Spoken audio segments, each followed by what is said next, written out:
Hello, good morning and welcome to a Sunday Supplement Next Generation special. Coming up on today's show, that's for you, boss. Leicester remember their beloved owner, Vichai Srivaddhanaprabha, with a win at Cardiff.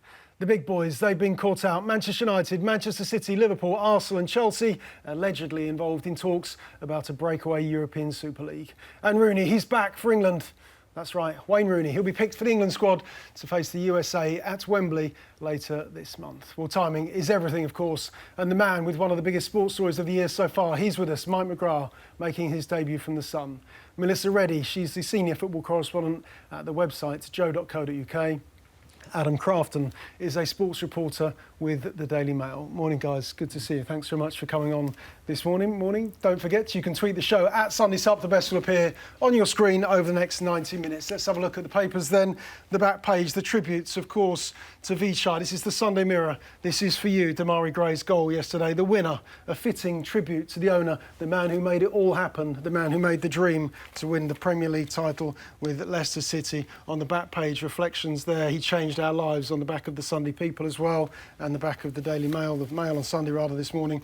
That's for you, boss. The other story, the big story here in The Sun, we're coming on to this in part 3 of today's programme. Wayne Rooney back for England. Amazing story this from Mike. Wayne Rooney, he'll skipper the Three Lions in a Wembley tribute against the USA later this month. Everybody having their say on the European Super League, David Walsh included. This is his piece this morning in the Sunday Times. In the search for the quick riches, the Premier League's big guns plotting their European Super League. He says they're betraying friends and selling the soul of football. We're coming on to that in part 2 of today's programme, but we've got lots to talk about this morning. But we would like to, first of all, before we get started, I'd just like to pay tribute to David Meek. He's the legendary Manchester Evening News football reporter. He passed away last week at the age of 88. He covered Manchester United from 1958 until his retirement in 1996. He was a man of great stature, undoubtedly. One of the biggest voices in the North West during his distinguished career. He'll be missed by our industry, and our thoughts, of course, are with his family at this time. OK, let's move on to events at Cardiff City last night, Mike. And the fitting tribute, the farewell to the owner, the man who made it all happen. And Leicester City, people have written this week about the dignity, the class, the way that they have handled what is undoubtedly one of the biggest tragedies in football history after that helicopter accident last weekend. What are your thoughts on Leicester's conduct and the way that they represented, the way that the club, the staff, employees represented their football club yesterday? For a club in mourning, they've dealt with this in an incredibly dignified way, not only to show what this great man did for the club, but it also, I think, brought reminders back of that incredible season and what he did from when he bought the club. It brought into sharp focus what this guy did in terms of he built a club and every decision on the way is down to him. You know, he didn't panic, he had a vision, and he made players believe that something incredible could be possible. I think as journalists it changed the way we covered the Premier League as well that season.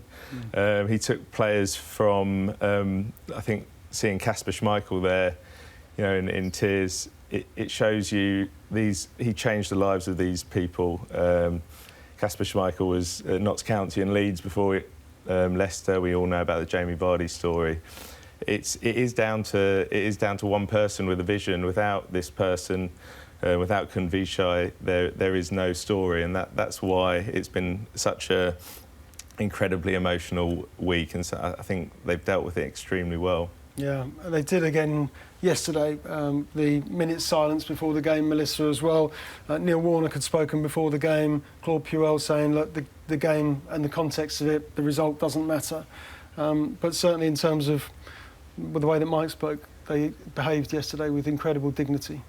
Yeah, I think all round, you know, as difficult it is for Leicester to deal with such an unexpected and devastating tragedy, dealing with them, they're always warm, they're open, they're a really lovely club to work with. And I think this situation has just underscored as well just in the midst of everything that's happening and everything they've dealt with, they've still been so open to answering questions or so receptive to people when they've got so much else going on and so much else to worry about.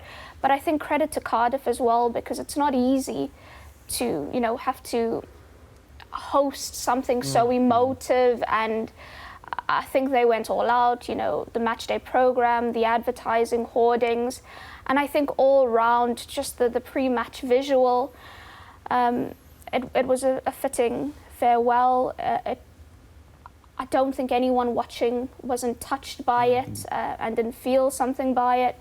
It's so difficult to have to play a game in those circumstances, and, you know, full respect to Leicester, because there's so many things going on and you have to be a professional still regardless of all that, and I just think yesterday it was great to see. The grieving process will of course continue, Adam. How do Leicester City rebuild their football club after this tragedy? That's the hardest thing, because it's now, you know, you look at a football result and it feels so futile, so unimportant. The least, you know, and it goes back to that old thing of, you know, when someone once said football is the most important of the least important things, and or the least important of the most important things, and that's what yesterday was about for Leicester. And what they're going to have going forward is they're going to have this feeling that everything they do is almost defined by this moment in time.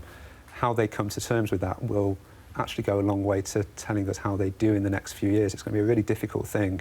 But I thought, just to go back to Vichai, one of the most powerful things this week was just seeing the influence he'd actually had on the local community.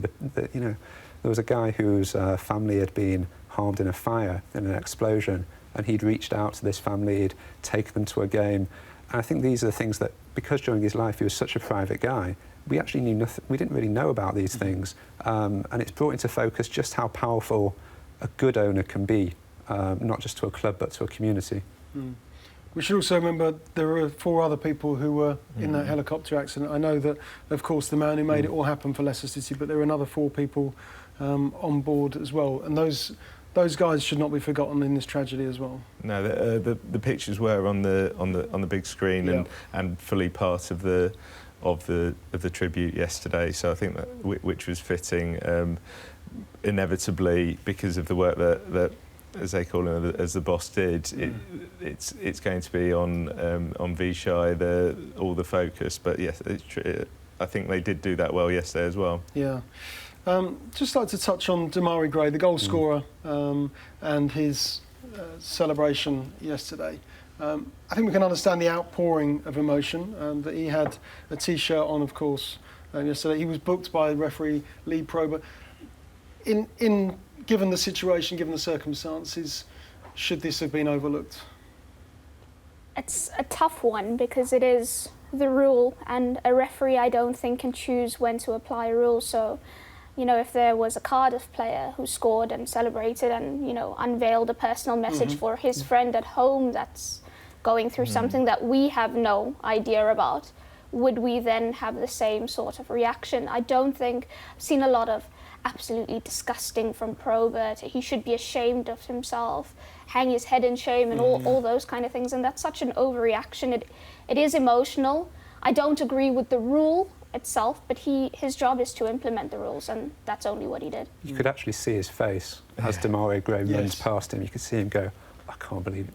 I'm now going to have to do this. They clearly had that discussion in the refereeing circles during the week that this might happen, and maybe they just took that decision that they still have to apply the rules in that. I still think he could have been braver and not booked him and put it on Mike Riley, not book the guy. You know, next week if you put me in the Championship or give me a bad game, it's not going to reflect well on the people making those decisions, because he clearly, like you say, you saw his face and it was just, I've got to do something here that I really don't want to do. I don't think any one of us wanted to see him booked. As we say, the referee didn't want to see him booked for that, but he's only doing his job, and the issue is not with him doing his job, it's the actual rule itself. Yeah. Well, the rule is in place, of course, but what is it designed to protect, Adam? I think it's partly not to slow the game down, so that, you know, when you have celebrations, you have people getting undressed and putting their tops back on all the time. But I think it's also just in case those messages become in any way political or in any way not necessarily personal, but sometimes a personal message can be important to some people but offensive to other people. I imagine that's what it is. It feels very, very petty. I think in the context of the whole discussion, it's quite... The story is Vichai, and I think if we sort of go into a whole week of discussing is Lee Probert the enemy here, it feels quite unfair. More on Vichai almost than Lee Probert, I think. Yeah. Will the FA look at this rule, do we think, at some stage? No. I don't think they will. No. I don't think it. I personally don't have a problem if he's not time wasting. I say get your shirt off. You know, I have no problem with that, and especially with the tribute that we know what that's about. It's not a political message. It's not anything but a touching tribute to somebody who's changed the lives of many people, including Damari Gray, who was brought to Leicester on Vichai's watch. You know that. It was a tribute, not anything else. There is an easy way around it. That is, during the week, a club or a player could write to the FA or the Premier League and say, "I would like to make this tribute," and they could be told yes or no. Yeah. And if they're told no, then they take the bucking, and if they're told yes in this circumstance, then it's fine. Yeah. That seems an easy way around it. No. OK, Damari Gray with the winner yesterday for Leicester City at Cardiff. But of course, the day was all about the family, of course, involved at Leicester City. Vichai Srivaddhanaprabha, who passed away with 4 other people in that helicopter crash last weekend outside the King Power Stadium. OK, next up, we're going to talk about one of the big stories of the week as well. It's the European Super League. It's coming next.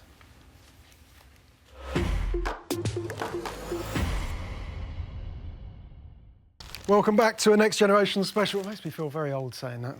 I'm not that old, honestly. Someone jump in. You have to learn the ropes. European Super League on the agenda on Friday night, Melissa. Lots of information has been leaked about this subject. A lot, of course, of legal classification. We have to protect ourselves, of course. So I guess we should use the word allegedly, but it has been all over the newspapers for the last 24, 48 hours. More of it today as well. What are your thoughts on the talks that we believe to have taken place, and the clubs that are involved, first of all? I don't think it comes as a shock to anyone that these sort of conversations have been happening. It's been on the agenda for as long as I can remember, something like 30 years, I think.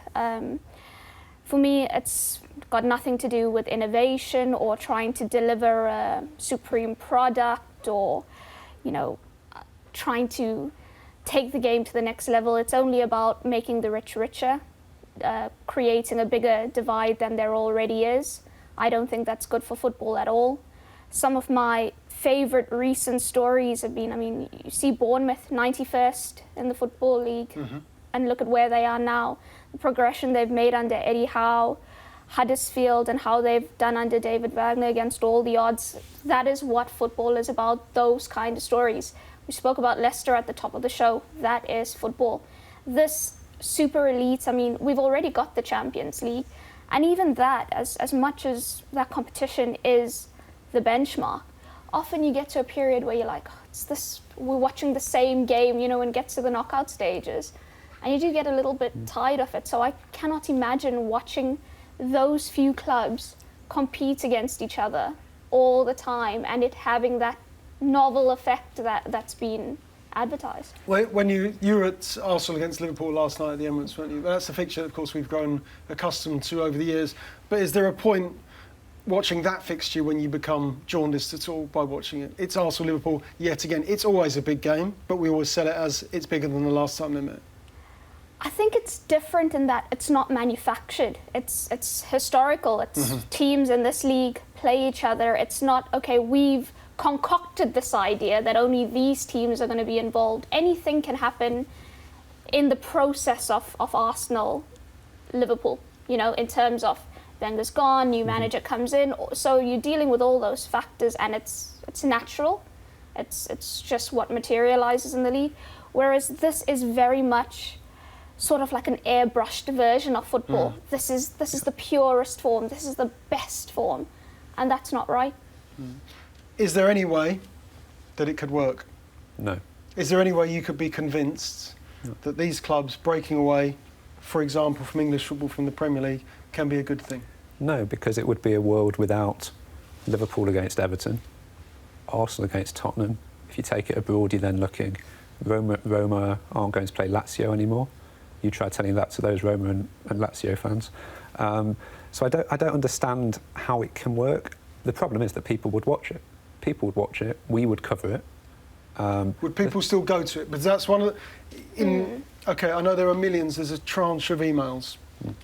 But in the documents, or from what we've read so far, and OK, we haven't had access to those emails and discussions between the clubs.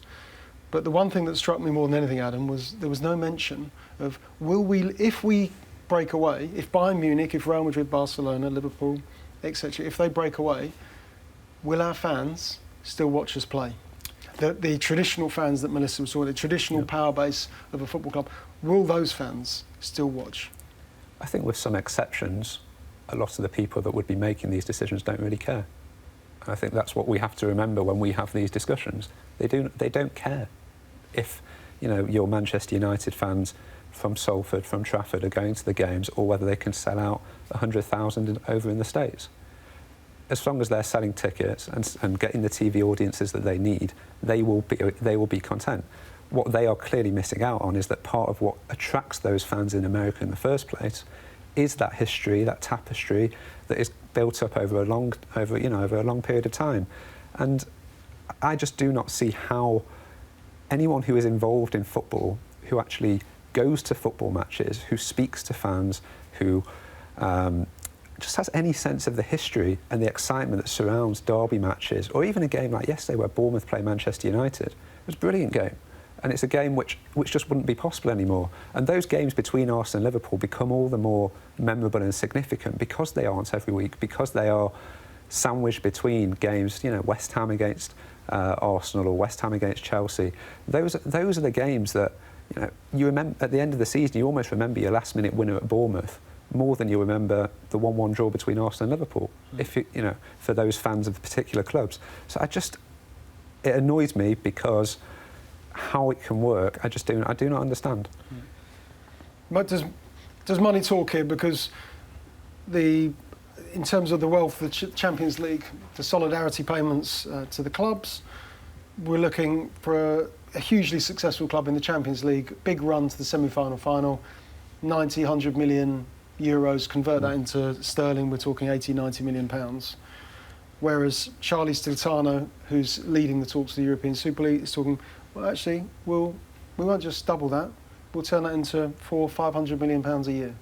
So does money talk in these situations? It will do if there's an offer there, and that's why these people met.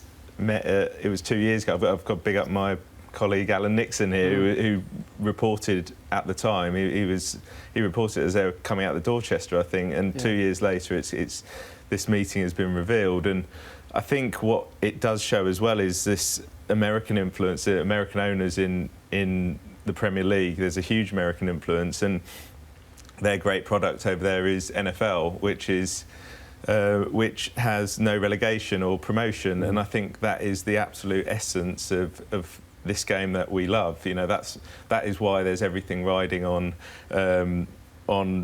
Bournemouth's climb to the top. Huddersfield, like you mentioned, there's always something riding on every season, and I think what this will do will inject all that money that you're talking about, and it will make people extremely wealthy. TV people will watch it. They may go to it, they may not, but it would lose that essence of football, which is why we watch it. I think it would be an inferior product for it. You were at Bournemouth, Manchester United yesterday, so you saw Rashford's winner after coming off the substitutes bench. Was there any point in that 94, 95 minutes of that game, Mike, where you thought, oh, I wish I was watching Manchester United against Real Madrid here in the European Super League? Absolutely, I was loving watching. I mean, Manchester United, you know, they looked like they would be in the Championship for the first half an hour. They were that bad, and then incredible in the second half. But there was so much. There is a lot riding on every game for Bournemouth, where they are in the league, and for Manchester United, who have got a manager under pressure. They're not in the top four. There's huge amounts riding on every game, and I just think to have what effectively would be an exhibition game as a league, which is what I think it would be if there was no promotion and relegation, would just be awful for. It'd change the way we'd cover it as well, to have nothing riding on it. Imagine our managing editors, Mike, telling you some of the trips would be going on. Yeah, Bayern I don't think Munich. they're authorising many of them, would they? The Bayern Munich Arsenal derby regularly. Could there be any? I'm playing devil's advocate here, Melissa, but could there be any prestige attached to a new competition? Obviously, I'm thinking UEFA. I guess the parallel International Football Nations League, which is, do people care about that or not? Well, suddenly when England beat Spain away, everybody cares about the Nations League. Could there be any prestige attached to a new competition? Is it something people would want to win? Obviously, especially if it's the absolute elite teams, there is that feeling that you want to prove against the very best that you are the very best. But in saying that, it just everything else recedes. So much of what we enjoy about the game, the fact that you know that if you're Manchester United, one of the biggest sporting institutions in the world, an absolute powerhouse, that you could go somewhere like Turf Moor and have a horrendous afternoon. You know that could happen, and everywhere around the corner, like, we spoke about that first half yesterday. Jose Mourinho said he was very lucky to have gone into the break on level terms, and he was very honest about how much superior Bournemouth were at that stage, and that is essentially football, that you have the chance, you have this opportunity to be absolutely anything, to beat absolutely anyone if you show your best face. And, you come back to the point on the fans on this. We watched that England friendly. How soulless was that game? The players commented about how odd it was not to have supporters in the stadium. The Croatia game, yeah. And without fans and without that traditional... Obviously, it's easy for the big clubs. They're followed all around the world, so they will sell out. But they will not be selling out to the people who essentially made them what they are now. That core of loyal supporters that's been generationally passed down. And I've got a soft spot for overseas fans of the Premier League and stuff. I'm from South Africa. I grew up watching the game over there, and it was always a dream to see, a Premier League game live. And when they'd go on these pre-season tours, when you live abroad, you absolutely lap it up. But you support Liverpool, from the city of Liverpool, who, traditionally the culture around the club, the community around the club, you buy into all of that. You don't buy into it because Liverpool are this elite club and always compete against the very best, and that's the only version of them you want to see. That's not football. Would you ever buy a half and half scarf? No. I think they've tried it before, haven't Wear they? one? No. They've tried it before with the Club World Cup. Manchester United, obviously, we all remember they pulled out of the FA Cup to play in it, and that's never that just doesn't have the prestige, I don't think. And they've tried. There's been talks, obviously, recently about if FIFA could have a breakaway, and I just don't think, when Liverpool win the Champions League, I don't think they're looking forward to this exhibition match. No. The Club World Cup, where they're playing against South Africa, South Americans' best and Australasia's best. I mean, that just hasn't taken off.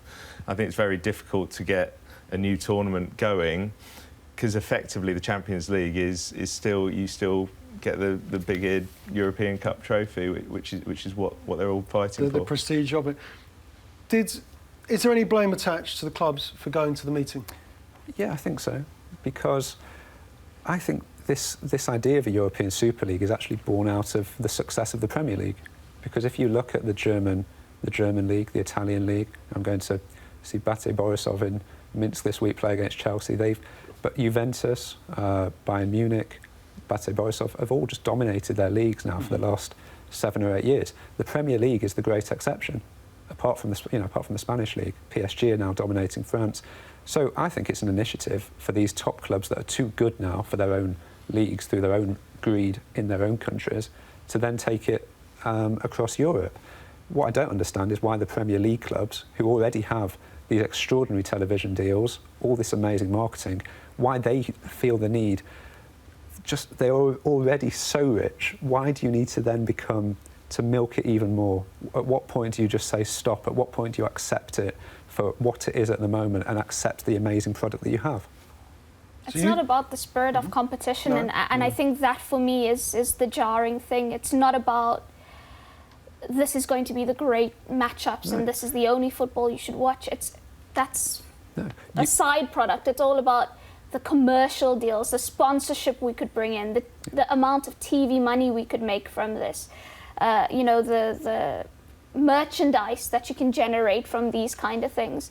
That is what, and they'll start thinking about specific online packages, like follow Bayern Munich specifically, or all these type of things. That's the picture. The picture is not about the core of football, which is two teams lining up where anything can happen. It's, like I said before, this airbrushed, uber-manufactured plastic version of the game that I don't want to see. Would you make any reforms to the game? Any changes to the Premier League, to the Champions League, Super Cup, in any area of the sport? Would you make any reforms? Would you make any changes? Yeah, in the Premier League, I would relegate, I think, more than 3 teams now, because I think there are quite a few teams that tend to be able to drift through a season. So I'd have 4 teams relegated, and I would actually have a playoff of the 5th bottom and 4th bottom to decide that. Then in the Europa League, which has been done before, pre-Premier League. That has been done because Charlton played in that very game. And I think in the Europa League, I feel you've got group stages there, which there's a lot of games there where we don't really want to necessarily see Chelsea play 3 teams who are so clearly below their level. So I'll just have straight knockouts, probably, and get rid of the group stage of the Europa League. So like a Cup Winners' Cup, like the old Cup Winners' Cup, the old Cup Winners' Cup. Melissa? Yeah, I agree. The Europa League is way too daunting to actually want to watch, and then for the teams participating, to all those trips that you have to endure, the number of fixtures, it's just too heavy. Yeah, I think format-wise, there's far too much deadwood, and there's far too many group stage games. Whether home and away could get scrapped, I don't know. I think away goals as well could be looked at, which is slightly old-fashioned now as well. But certainly I think there's just a little bit, there's too much of it, and it's slightly lost that prestige when you know that clubs are probably going to get out their group even if they lose their first couple. And I'd love to see more knockout football.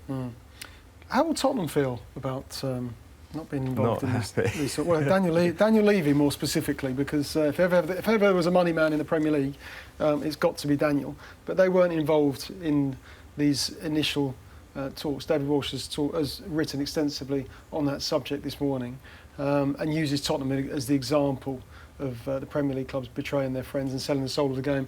But will Tottenham be frustrated, angry, disappointed that they're not involved in talks, even about a hypothetical Super League? I think they've probably got a few of their own problems at the moment, just getting the stadium completed. But I think the plan would be that once that stadium is completed, that you are with the big boys after that.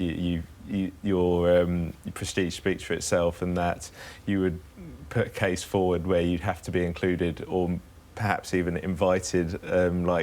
It seems like the also-rans as the main clubs, and then the lesser clubs. You'd expect that they'd make a case with the players that they have, and if they are winning things, that they would be included in that second bracket. Yeah. But why would the rest of Europe want six English teams in this imaginary 18 team division? Why should we have 6? I mean, I don't actually like the idea of a discussion about even envisaging, teams in this league, but surely, there's massive clubs all over Europe. You're talking yourself into it. I know. You're coming round, aren't you? But there are clubs all over Europe that would look at that and think, well, why are Tottenham bigger than us? Yeah. The other thing that it shows is that regardless of all the progress that Tottenham have made, and they are one of the top teams in the Premier League, and they have been continuously so under Pochettino, this, idea is telling us it means nothing because you're not an elite team traditionally. And that is jarring. How can you not want to reward a team that have done as well as they have under the constraints they have with such an progressive manager? You're essentially saying, sorry, none of that matters. That's not football. This thing here, this mega product, that's football. But that's why I'm disappointed with Manchester City and Chelsea for forming part of these discussions. They used to be the Tottenham dreaming of breaking into the elite. Now they are trying to form part of, or allegedly trying to form part of, an elite that is blocking, other fans and other clubs from having those same dreams and making it possible. So, I suppose the oppressed have become the oppressors in the situation.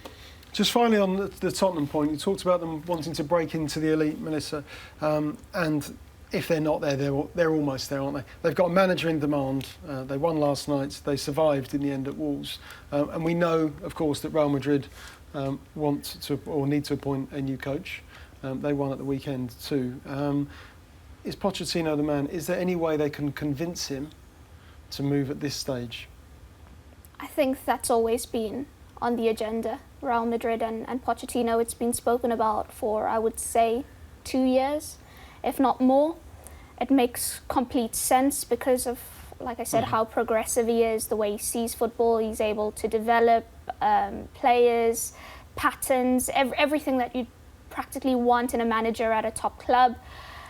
Obviously, Levy is not the easiest man to negotiate with. It would be quite tricky for them Take him. It would be quite tricky for them to land him, but I think eventually it will happen.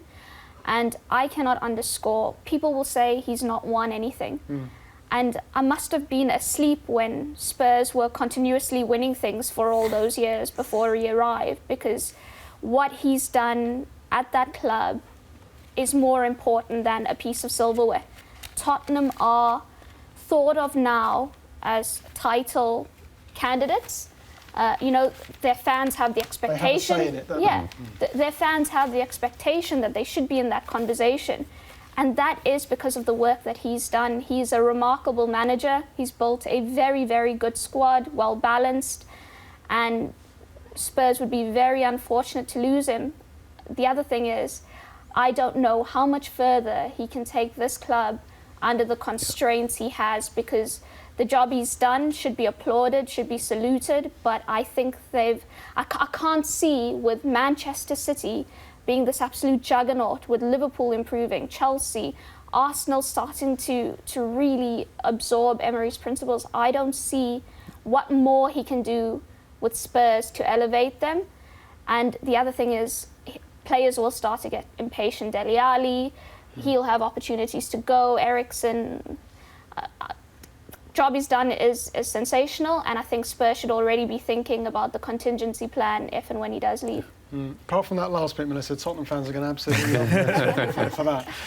OK, just on the spot, because we need to go to a break. Yes or no? Super League, is it going to happen in our lifetime?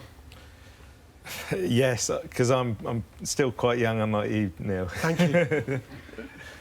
I hope not. Not many people silence me. Yeah, sorry, Melissa, yes or no? I hope not, no. No. OK. Let's move on to a break. We're going to talk about this story next in part 3. It's a big one. Mike's story on the back page of The Sun this morning. Rooney, he's back for England to play the USA. More on that next.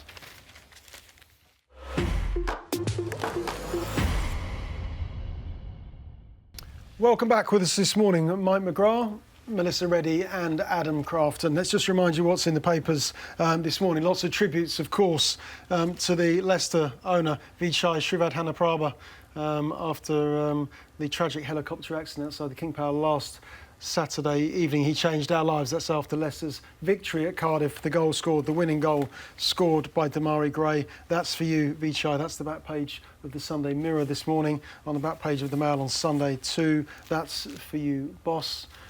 Some other stories and some other comments. This is David Walsh in the Sunday Times this morning, talking about the European Super League.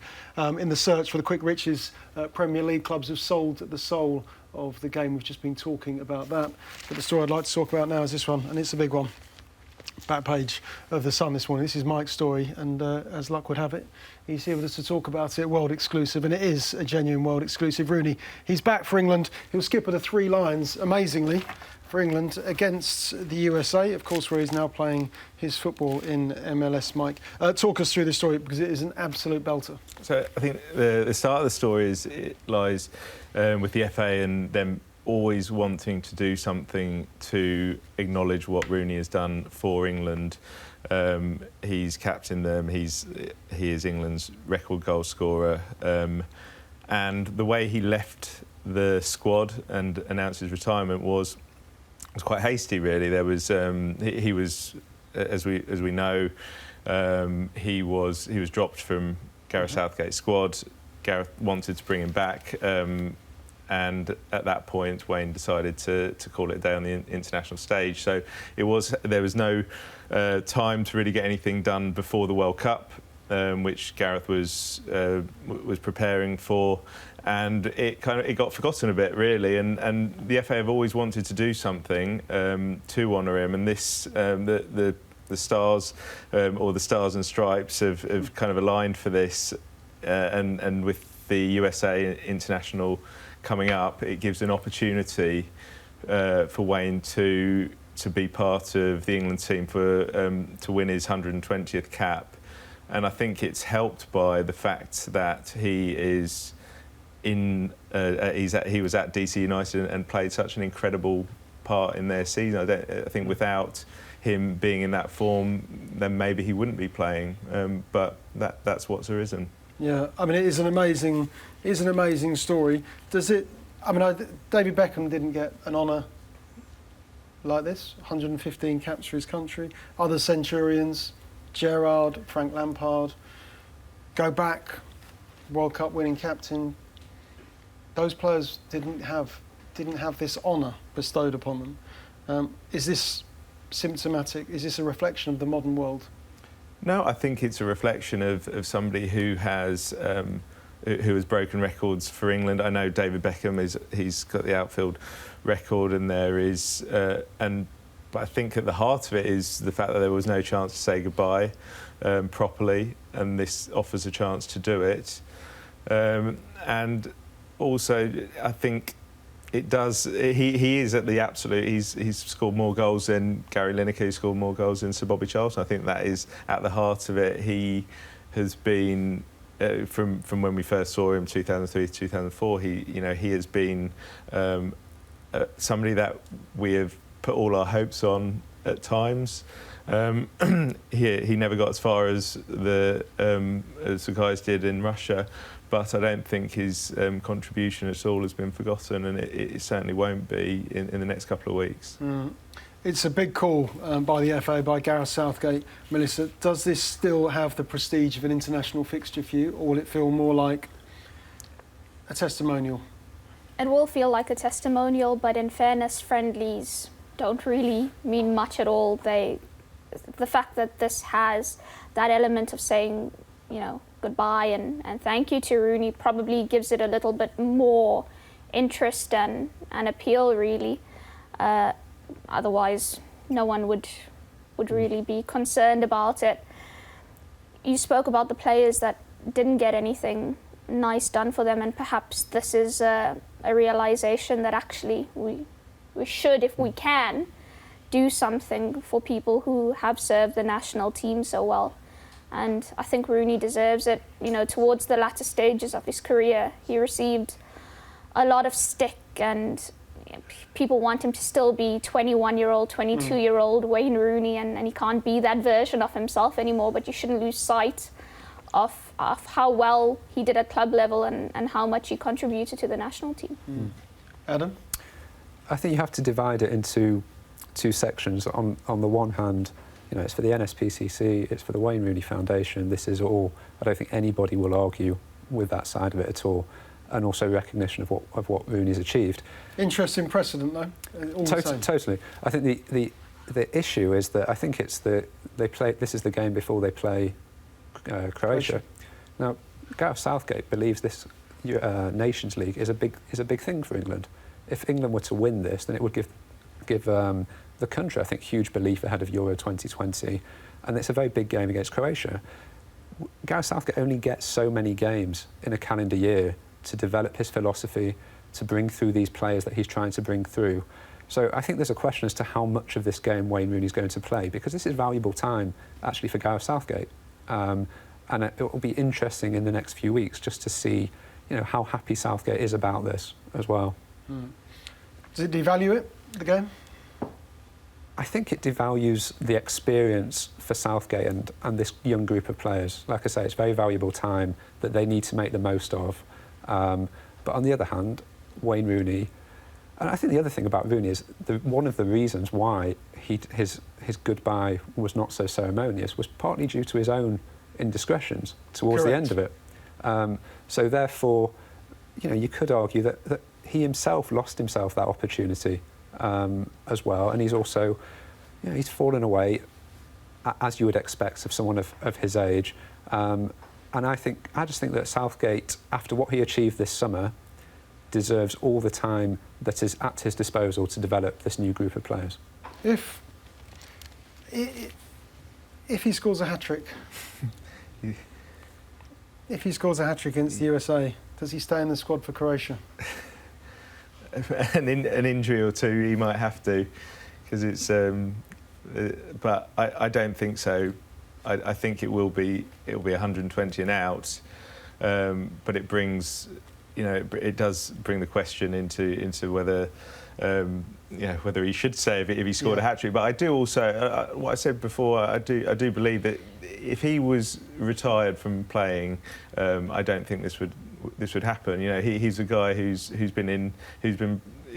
been part of this fairy tale DC United Mike, story. When was the last time Gareth Southgate went out to Washington to watch Wayne Rooney play? Yeah, that's true. He's dipping into different leagues at the moment, so. Well, yeah, he's actually having to. Yeah.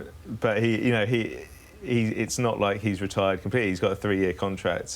He's got 3 years left on his contract at an MLS club. In my view, he's going to do well to talk himself out of this. Are you surprised that Gareth Southgate has agreed to this idea or promoted this idea from within, and that it's going to happen? Because it just strikes me as a sort of crazy idea that Sven-Goran Eriksson would happen, Sven maybe with Beckham, back in 2006 when he was the England head coach. Not for Gareth Southgate, a guy who Adam's just been talking about, is a guy who's been in complete control of this England team ever since he took over. It is surprising because Southgate has always spoken about looking forward and, sort of phasing out the older guys to blood in the new talent, to look at a long-term vision for England and to build up to that. And this does go against it somewhat. I take the point about, it's the game before Croatia, you have to prepare, but England, I don't know how much that one game is going to change at all what they would do against Croatia. I think they've got a pretty standard blueprint, personnel-wise, in terms of how they play. I don't think too much is going to change. A lot of it is, the players have spoken that they've got greater responsibility when they go to the international team under Southgate. And they sort of dictate matters on the pitch more than it being rehearsed. So I don't think the game is going to affect too much on their preparations. And, the charity element of it, to me, gives that friendly some sort of meaning and we can't be sanctimonious about this, because I don't think anyone sitting on this table has not been like, another friendly. Friendlies are pointless, could do with less friendlies, which is why the Nations League is even in existence, actually. So if there's a good element to this one, then so be it. Yeah. You say the arch will be lit yet again, Mike, as well, for Rooney's return.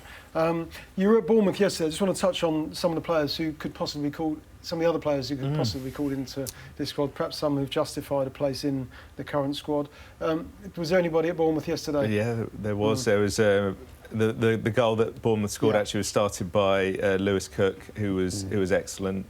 He's a player I think Gareth likes anyway, but but that was a very, very good performance from him, particularly in the first half. And also the person who put it away is Callum Wilson, who I think is not doing his chances any harm at all with the way he's come back from his injuries. I think he's a very consistent player.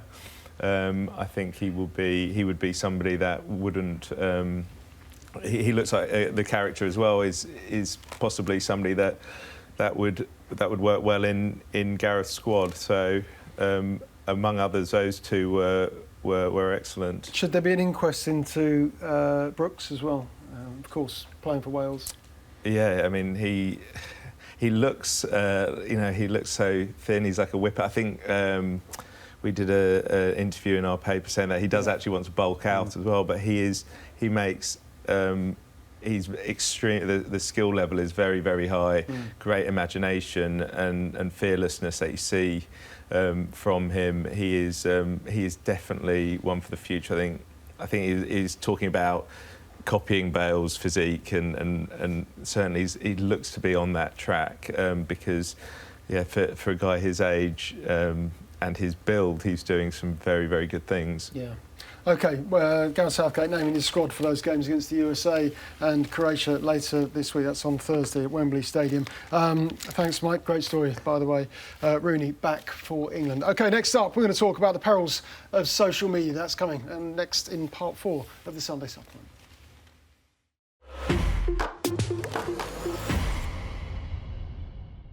Welcome back. Off the back of Wilfried Zaha's comments last week about some of the abuse that he receives on social media, it seems like the right time to talk about some of the abuse that we can relate to on our own social media accounts, and we've all experienced it in the past.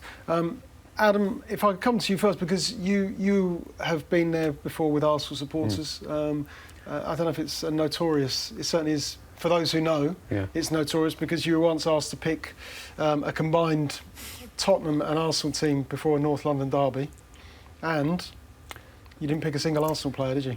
No, I was stressed. And it hasn't been forgotten. You can smile about it now, but talk us through what it was like at the time. Yeah, no, I would stress that at the time Arsenal were probably in one of their worst positions under Arsene Wenger. Tottenham were in one of their most impressive spells under Mauricio Pochettino. I think they'd just beaten Real Madrid, just beaten Borussia Dortmund. And I just felt I was actually a day off, and we got this email through from... You should have stayed and had that day off. No, from the online desk saying that they wanted to do this combined team, and I was out and just started doing it. And as I was going along, I sort of got to the end and I've realised I've gone through position by position, and there were no Arsenal players. And then I started thinking, well, this is probably going to cause me some hassle. But then I started thinking, well, actually, at the time, I didn't have Alexis Sanchez in the team ahead of either sort of Ali or Eriksen. But, actually, I don't think many Arsenal fans would have that now either. But as basically the next day, Arsenal went and won 2-0 at home to Tottenham, absolutely played them off the pitch, were better in every single position. And subsequently, Arsenal then commented on, it must have been tweeted out, and they sent, I think, a gif of Mesut Ozil drinking a cup of tea very happily. And actually, when I first saw it, I was absolutely fine with it. I thought it was quite funny.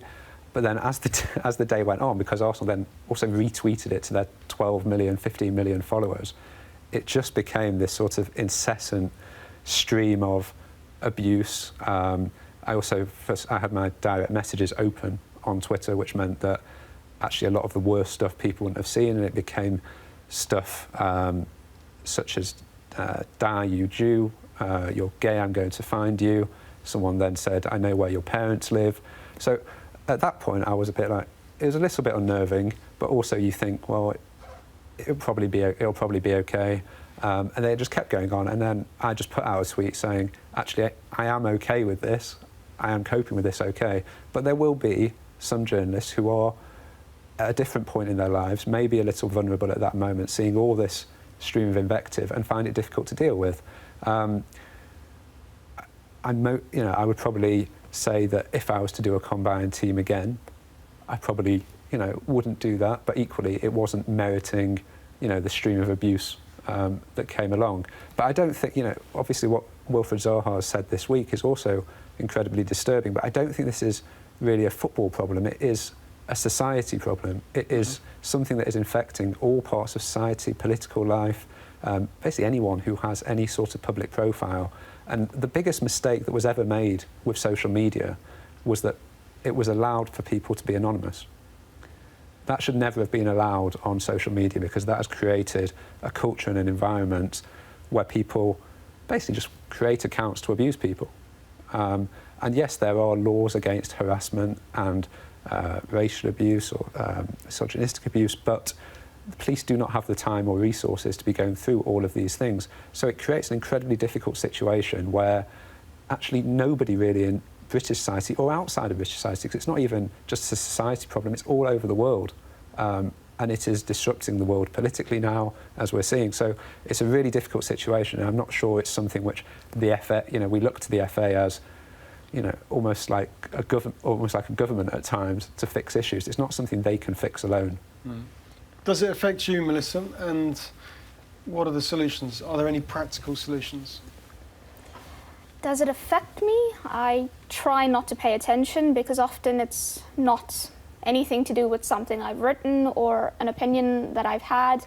And actually, I love criticism if it's constructive. I don't have time for abuse. That reflects poorly on you, not me. When I get a stream of comments, it's usually because I'm female, I'm of colour, I'm foreign.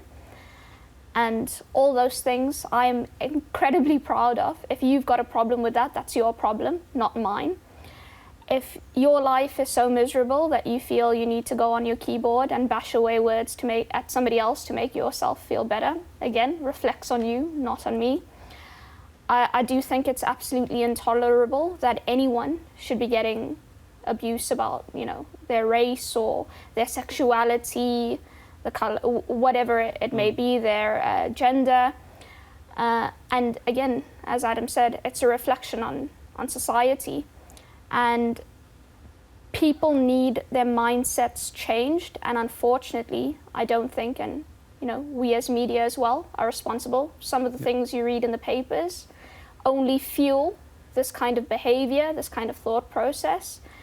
And so we're all playing a part in this disgusting environment. And there's this annoying retort that Zaha is on so much money. So by virtue, money makes him not human anymore, and he shouldn't be affected by anything. I don't care how much money you earn and who you are, what status you have. If somebody's threatening your family, your children, or you're being racially abused, it's ridiculous. And like I said, it's not just social media, not just society. You had Rhian Brewster playing matches and getting that abuse, and it's more needs to be done to stamp it out in all forms. I think a lot of the times people on social media feel that they're getting away with it, and actually, if you respond, they thrive of that. There's this thing, triggered. We've got them triggered. They get joy out of feeling that somehow they've influenced or affected your life. But I think the platforms themselves need greater policing. Twitter is a wonderful working, tool for work.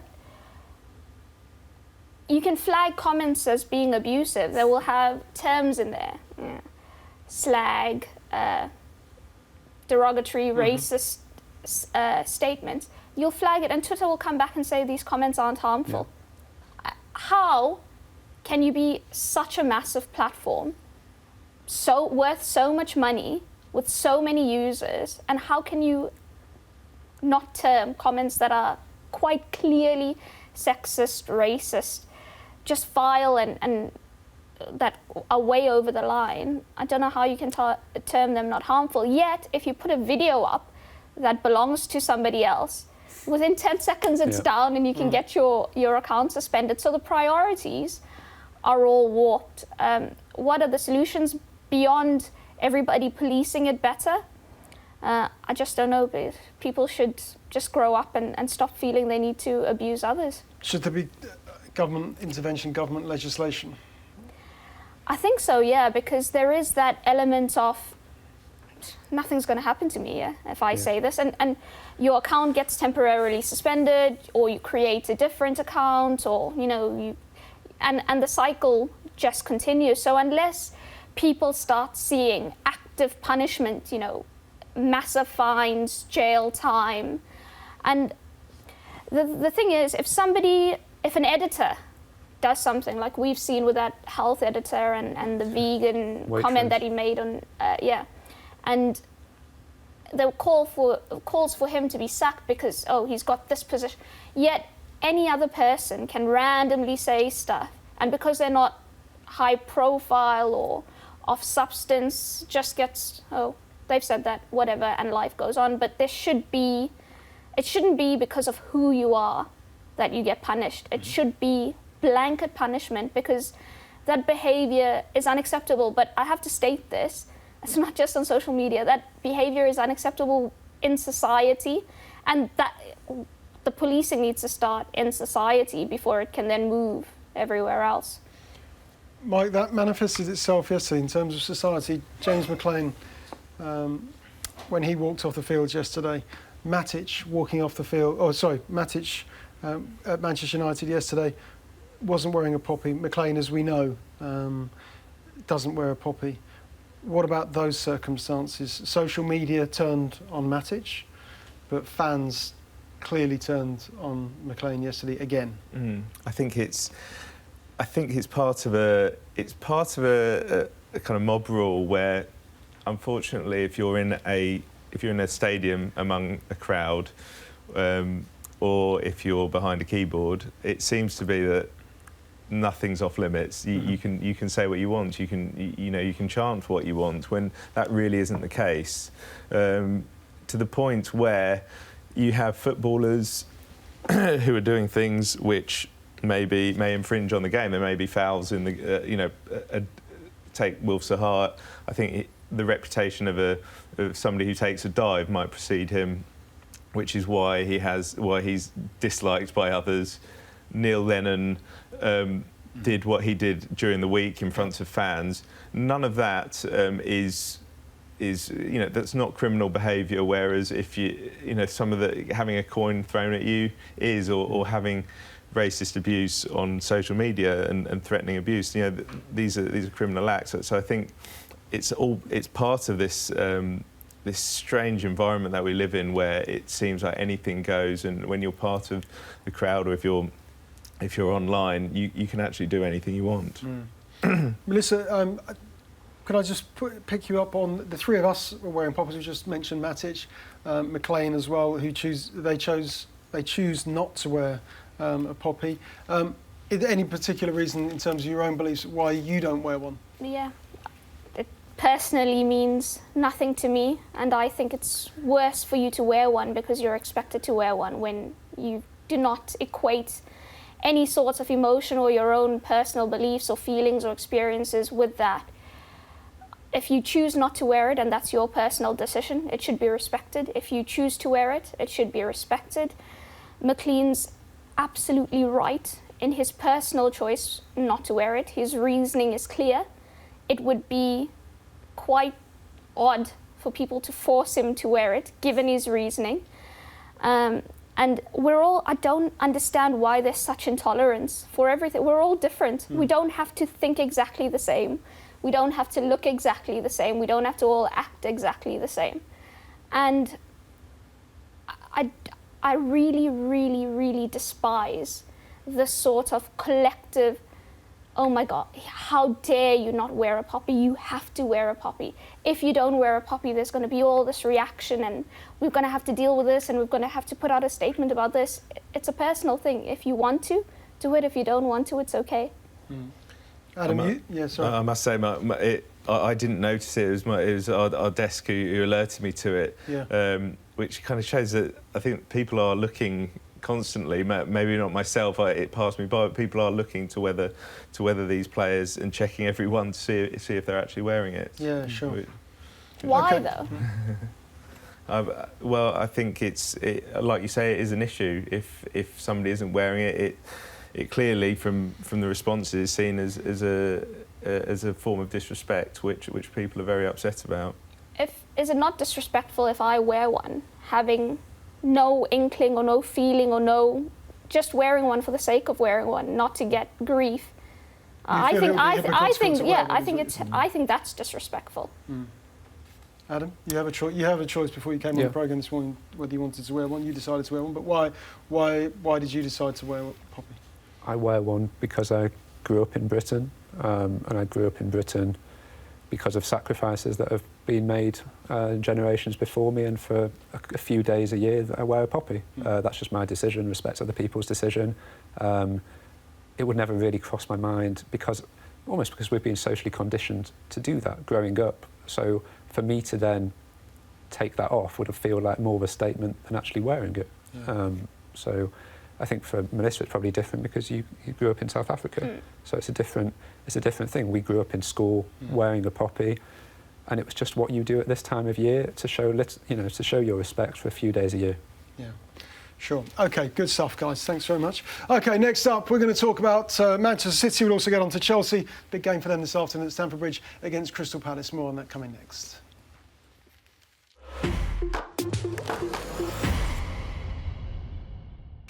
Who on this table was saying what a massive club Tottenham were earlier? Because I love this game. On the back of the Sun every week, the goals pull out. They throw back to a time before you were born, Mike. 1975. Well, all a long time ago. Well. They put Division 1. Do you know what that was? I think it was the old Championship. Yeah, something like a bit bigger than that. But they list the matches from Saturday, November the 1st, 1975. Tottenham, massive club, huge club, one of the powerhouses in English football. Tottenham against Wolves on November the 1st, 1975. How many were at White Hart Lane? Massive club. 40,000. 40,000. 35, yeah. Yeah. 36. 26,000. Massive club, Tottenham. Huge club, huge tradition. Only joking, Tottenham. Don't get upset. Don't tweet me, whatever you do. Let's talk Man City now. Are they a dirty team? No, I think they're a clever team. OK. Talk us through it. I think what happened in Pep Guardiola's first season, they started picking up quite a lot of red cards in the first half of that season. And actually Fernandinho, who everyone has been praising this week as the master of the dark arts, also, I think he was sent off 2 or 3 times before New Year's Day. In that first season, what Pep's backroom staff started doing was they actually started watching videos of referees and how they referee English football compared to Spanish football and German football, and they therefore they worked out which fouls they felt their players could get away with in a way that they would also be able to get through a game without picking up too many cards. And what you're seeing now is a team that is incredibly smart. They make fouls in the right places. Fernandinho has developed the skill of probably making 6 or 7 little niggly fouls before he's tactical fouls. Tactical fouls. But it's what the best teams have always done that. The best Italian teams, Pep's Barcelona team did it. I don't think there's anything wrong with it. It's just understanding the laws of the game. Researching how a referee referees a game is actually can be as intelligent as looking at the opponents. Yep. So I don't think there's any issue with it. Is Pep playing the game a little bit, Melissa, when he says, come on, we don't play like that, we play a different way? Yeah, I think he doesn't want attention being drawn to it, because then referees will start, being less lenient with them and start to realise that they are trying to game them. I don't know why he took such offence to it, because it's actually a compliment. Gary Neville, when he said those comments, meant it as such.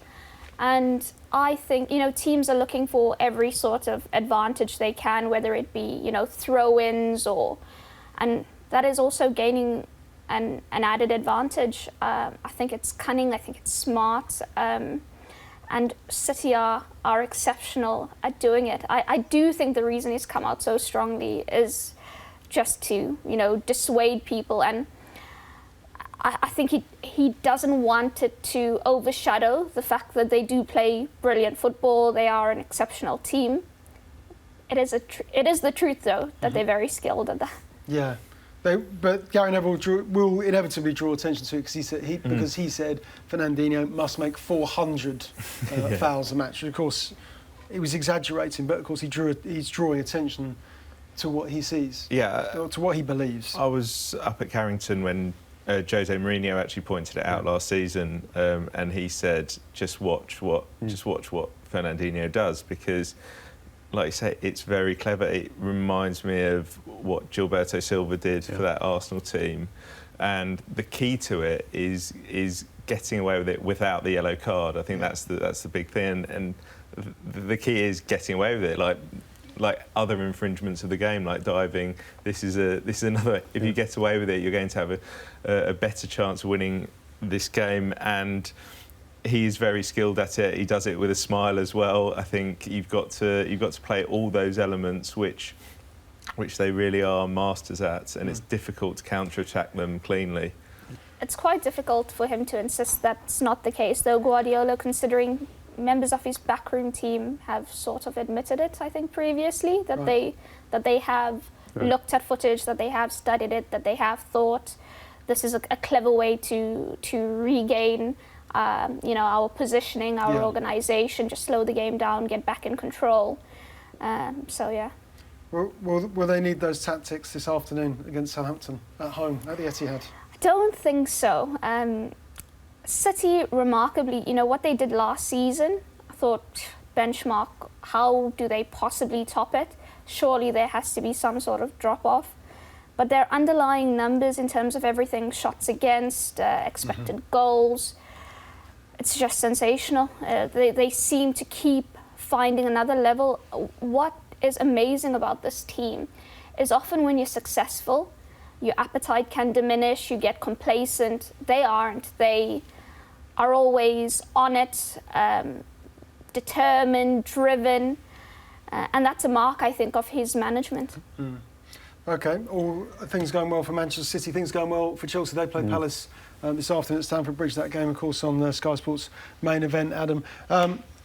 Can Chelsea challenge with Hazard in their team? Yeah, I think Are they an obvious challenger? Yeah, I think they can. I think both them and Liverpool will eventually fall away just because Man City is so good. And it's not really that, particularly with Liverpool, it's not that there's anything wrong with Liverpool, really. It's just that they are coming up against a team that is arguably going to become better than anything we've seen in the Premier League. And they are hitting numbers in terms of points and goals conceded now as well. They've learned how to defend, so I'm not sure how you get at them now. That makes them so hard to catch. I think Sarri would probably have anyway thought that he would be looking at a second season for a title challenge. So I think the fact that if they come a good third and stay in the race until February, March, then I think he'll have had a fantastic season. Yeah, he certainly had a very, very good start to his Chelsea career, no doubt about that. OK, guys, I'm going to let you go and check your Twitter accounts. Good luck with that. Thanks very much as we run out of time this morning. Thanks to Mike for joining us, to Melissa, and of course to Adam as well.